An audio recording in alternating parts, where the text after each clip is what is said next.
book that is, as we said before, not just about recipes, but it's a book about life. It's a book about simple things that anybody can do and very, very, very easy to follow.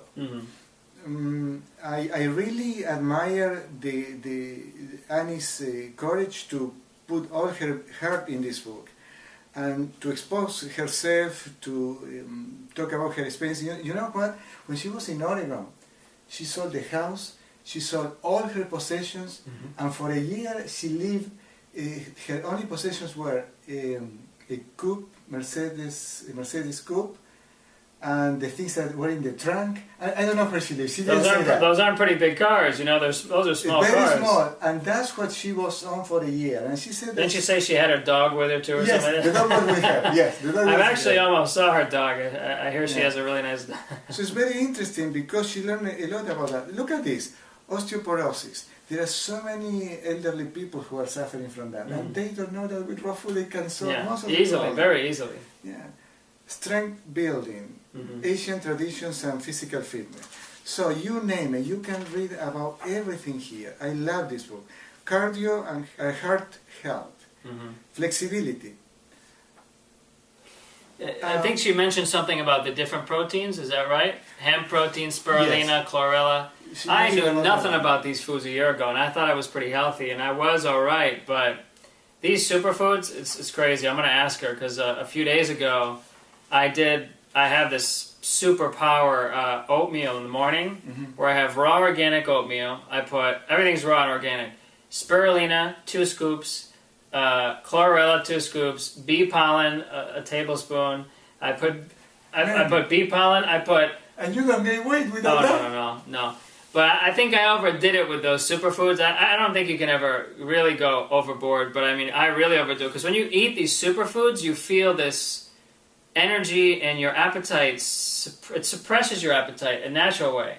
Like you don't want to eat anymore, and it makes you feel so full. So when I did the spirulina, the chlorella, the bee pollen, the goji berries, and the Bulgarian or the Bolivian raw organic honey with the oatmeal, and then the pH 11 water, I mean, I felt like I was Superman. I couldn't eat for hours, but I was so... I thought I could, go kick a bear's ass, you know what I mean? It was crazy. Look at it. This is my favorite chapter, because in our modern life full of stress and activities, we overwork, if you work 8 hours in an office, then you go home and you work in your website, or you have a family, you're with your kids. So rest and recovery. I love this chapter. She talks about play, sleep, find ways to relax, use your bed and bedroom only for sleeping or intimate relations. Well, we have to... See, Carlos comes from the old school. I mean, Argentina, it's the tango, it's love, it's more, it's like Italy, you know what I mean? Yeah, man. This is a really personal subject to him and all of us, actually, but it's really going to be interesting to hear what Annie, how she responds to, and there's no trick questions here. We're not trying to set her up or anything, but look at this. I'd like to hear what she had to say. She says, use your bed and bedroom only for sleeping or intimate relations. And then she said, don't read, watch TV, work, or eat in bed. We used to watch movies with my wife, but you know what? This is a very wise advice. I wonder why she doesn't say anything about movies, she says just TV. Yes, don't watch TV. We're going to ask her. I have a question for her. We'll clarify exactly what she means. Avoid or limit naps. This is interesting, but nap is good. A 15 minutes nap can rejuvenate or fill you of energy. Make your bedroom comfortable for sleep. You told me that once that you want to close everything, no noise. The best thing to do, the best thing. She talks about that. Oh, she talks about that? Oh, I missed that part. You didn't read that yet.